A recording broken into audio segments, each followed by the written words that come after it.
Nag-start na nga po sa ganyan eh, nung pagkakabit. Eh ngayon, dito yung pinaggawa ko, tagadan lang din naman sa akin. Hindi ko naman kasi subok. Trinay ko lang. Ayun, ganyan na nangyari. Ano? Hanggang sa nagpalit.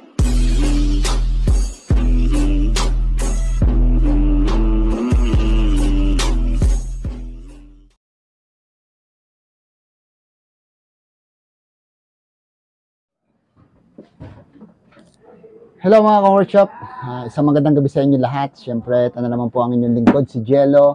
At nandito kayo sa Jello Workshop kung saan nagbibigay tayo ng mga simpleng idea at konting kaalaman about sa pagwawiring o pagdi-DIY ng ating mga motor. So meron na naman po tayong ibabahaging video sa inyo ngayon mga ka-workshop. Siyempre, bago natin ibahagi yan o bago natin i-share or bago nyo mapanood dito sa aking channel, huwag nyo munang kakalimutan na mag-subscribe sa aking YouTube channel. Tapos i-follow nyo na rin ako sa akin FB page, Jello Moto. So, kung meron kayong mga katanungan, doon po kayo mag-PM sa akin FB page, no? So, syempre, pag nagtanong kayo, subscribe na rin mga ka-workshop. Ano pala, follow nyo na rin ako doon mga ka-workshop. So, yun. Meron kanina tayong customer. So, actually, kadalasan mga ganitong problema yung nilalapit sa atin. Yung kanyang headlight, no, mayroong problema. So, lagi siyang nagbi-blink. So, papakita natin sa inyo yung video kung anong problema. So, ito, panoodin nyo yung video na to. Nag-start na nga po sa ganyan eh, nung pagkakabit. Eh ngayon, dito yung pinaggawa ko, tagadan lang din naman sa akin. Hindi ko naman kasi subok. Trinay ko lang. Ayun, ganyan na nangyari.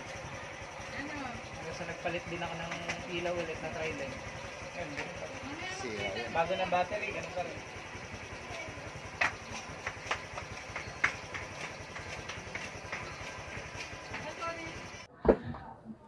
So, yung mga ka-workshop, napanood nyo yung video, no? Nakita nyo dun sa video na talaga ang tindi ng kurap ng kanyang headlight. No? Nakita nyo siya na mahina na nga lang yung pinakailaw niya, nakurap pa. Lalong-lalo na kapag naandar yung motor, no? Kapag naka-on yung kanyang engine. Tumataas lang kapag nire-rev mo, lumalakas siya ng konti, tapos ganun pa rin, mabilin siya. So, ang hatol dito sa mga ganitong problema, no, sa ibang mga mekaniko, lalong-lalo na yung usong-uso ngayon, siyempre, i-power up, no? Yan, usong-uso yung power up. Actually, nagawa naman tayo niyang power up. So, depende na lang yan. So, sa problema ng motor, hindi natin basta ihahatol na power up kung wala naman nakalagay sa kanyang motor. O, lalo na yung motor niya, all the way, stock lang. Wala naman mga nakalagay na mga pailaw o kung ano-ano na gumagamit ng kuryente. Stock lang yung kanyang motor. Headlight lang ang pinagagana. Kaya lang, pinalitan niya ng LED. So, bakit mo ipa-power up? So, erase natin si power up.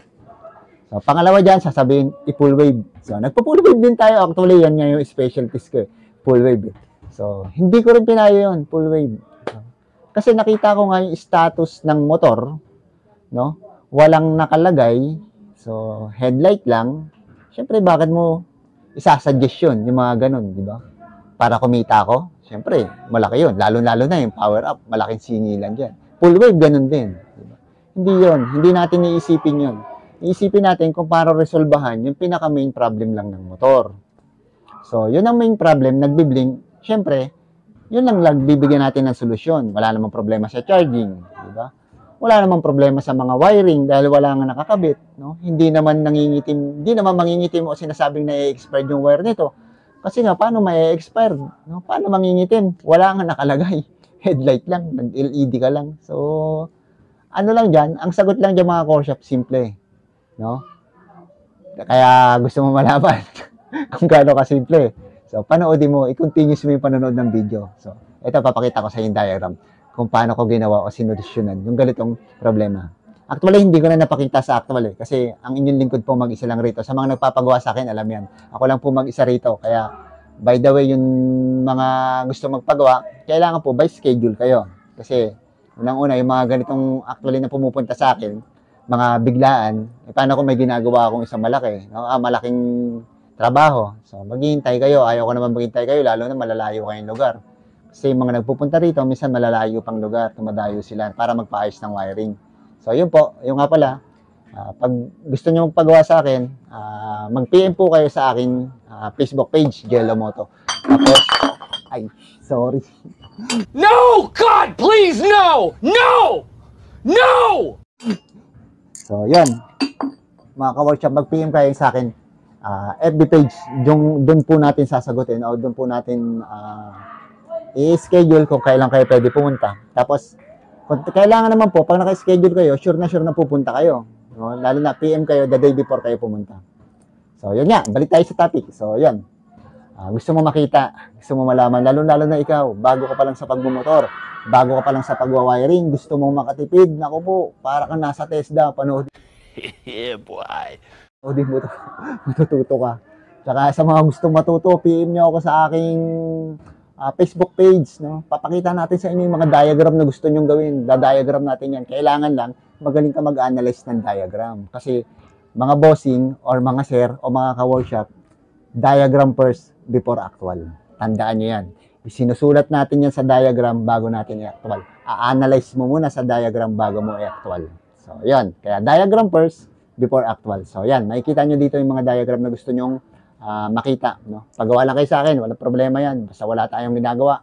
Wala tayong gawa dito sa shop. Gawin natin yan. Balik tayo sa problema. So, yung mga workshop, ito na. Teka lang. O nga pala, kung bago ka sa channel na to, uulitin ko, ikaw na nanonood ngayon, mag-subscribe ka sa aking YouTube channel. Dali-dali lang, pindutin mo lang subscribe button. Tapos, kung gusto mo naman na lagi kang updated, syempre, sa mga bagong wiring na ginagawa natin sa motor, i-hit mo yung notification bell para update ka lagi, tsaka hindi ka nahuhuli. Yan, updated nga, di ba? Hindi ka mahuhuli. So, tapos, kung medyo nabibiting ka pa, may time ka pa, at gusto mo ako makita lagi, mag-follow ka naman sa aking Facebook page, Jello Moto. So, umpisa na natin. Ito yun. Sige. Right sa atin lahat. Ito yung diagram papakita ko sa inyo. Ito na. So, ayan mga ka-workshop. Ito yung kanyang diagram. So, ayan, nilagyan natin siya ng title. Honda RS125Fi diagram for headlight blinking problem. Siyempre, ang gumawa, ang inyong lingkod, Jello Workshop. Jello Workshop po. Siyempre tayo yan.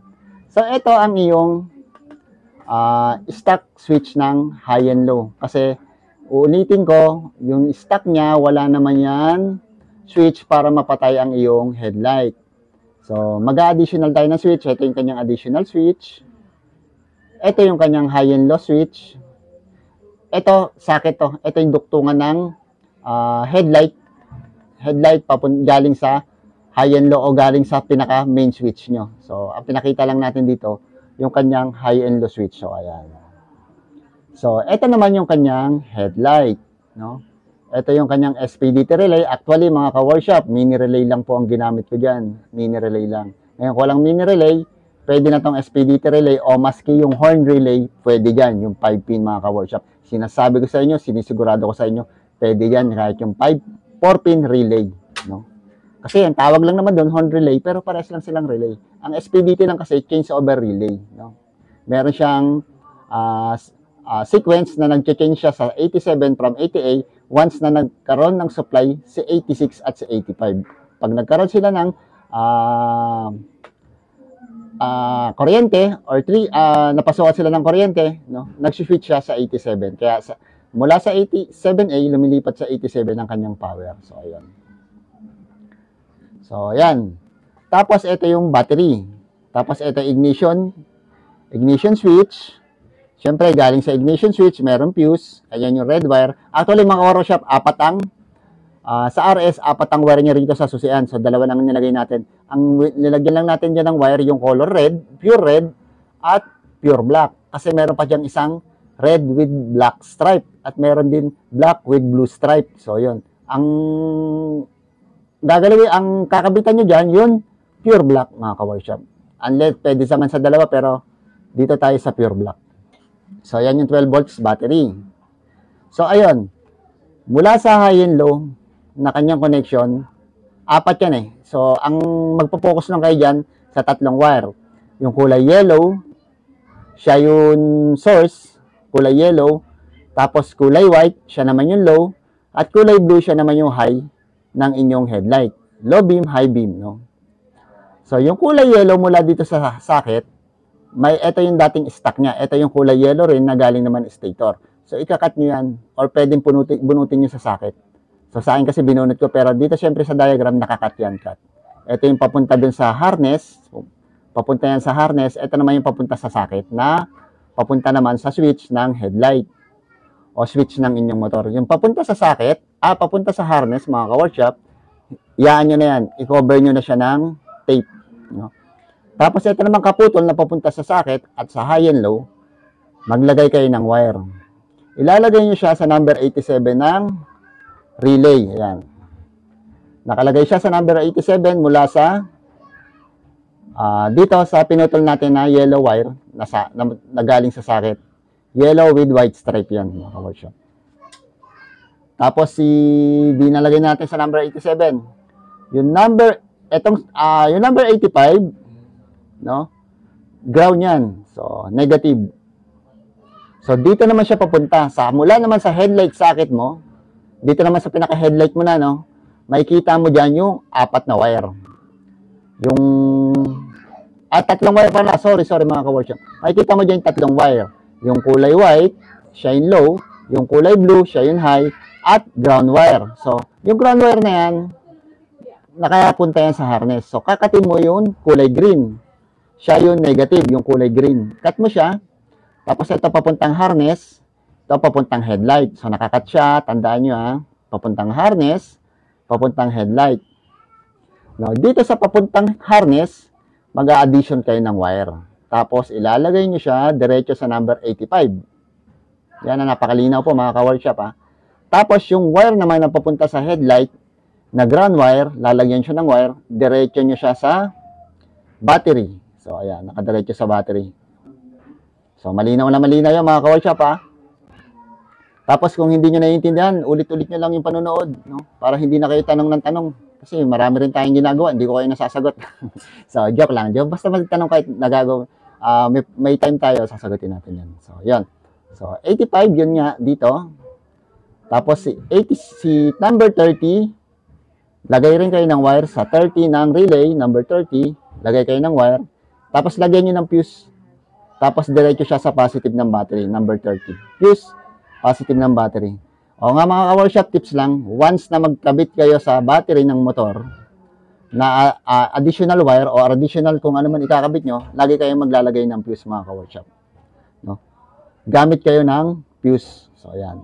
Okay number 30. Tapos, mula naman sa number, sa battery, di ba meron yan na red wire Hindi yung red na may black, red wire lang. Red wire, tapos, ang katapat niyan, kulay black wire mula sa ignition. 4 yan, sinabi ko nga kanina. So, maglagay kayo ng wire mula sa black wire, dikit nyo dyan. So, kailangan yung pagdidikit nyo o pag-i-splice nyo ng wire, maayos, maigpit, walang loose contact or hindi maluwag. No? Tapos, lagyan nyo siya ng electrical tape. Kung maaari, hinangin nyo mga ka-workshop. No? Kung medyo duda kayo sa pag-splice nyo ng wire, hinangin nyo. Tapos, ito yung additional switch para naman magkaroon ng on-off yung ating headlight. So, yung isang line sa switch, tapos yung isang line, labas, papunta naman sa number 86. Ayan.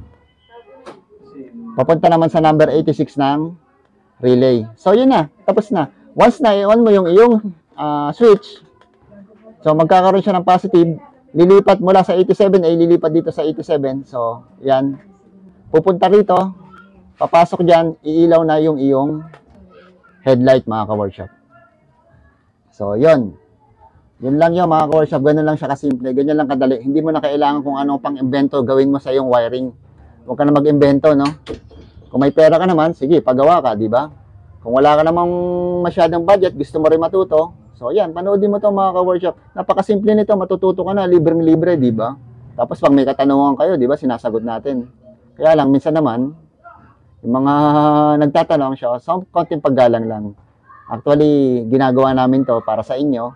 So kami mga vlogger o kami mga nag-tutorial ng ganito. So yun, unawain nyo na lang i-analyze nyo para naman makuha nyo ng maayos. Tulad yan, di ba? Isinusubo na lang, di ba? Nasa inyo na yan kung gaano nyo, kung maiintindihan nyo, di ba? Ayan, naka-itemize na nga, no? Tapos sinasabi pa namin isa-isa. So, ayan mga ka-workshop. Tsaka, ito na rin, tulong na rin sa akin or sa aming mga vlogger, no? Panoodin nyo naman yung mga, yung mga commercial dun sa aming mga video. So, yun na lang ang tulong nyo sa aming mga ka-workshop. kung nakatutulungan namin kayo sa ganitong paraan, yun na rin ang tulong nyo sa amin, no? Sa paraan na yun, sa panonood ng aming video, pag-subscribe sa aming channel, no? Malaking bagay po yun. Kaya nagpapasalamat ako sa inyo. So, lalong-lalo na sa 20K, no? Na naniniwala kay Jello, no? Yun, mga ka-workshop. Isa pa, ride safe sa atin lahat. God bless. So, yun mga ka-workshop, nagawa na natin yung kanyang headlight. Ayan na yung pagkatapos natin i-rewiring. So, makikita nyo sa previous video, sa unang video bahagi, ang lakas ng blink tapos malakandila lang yung kanyang tri-led. So, ngayon makikita nyo, wala na yung blink. Yan, stable na yung kuryente na pumapasok rito sa kanyang headlight. Kahit i-high natin. Yan, so, yan. Kita nyo naman kung gaano kalakas. Ayun, meron na siyang buga. Nung unang dumating dito si Sir, walang buga yung kanyang headlight. Ngayon, okay na. Kahit patayin natin yung makina. So, ayan. Ganun pa rin siya. So, may passing lang si Sir, no? Yung passing niya na may stock horn na may papasing light. So, ito.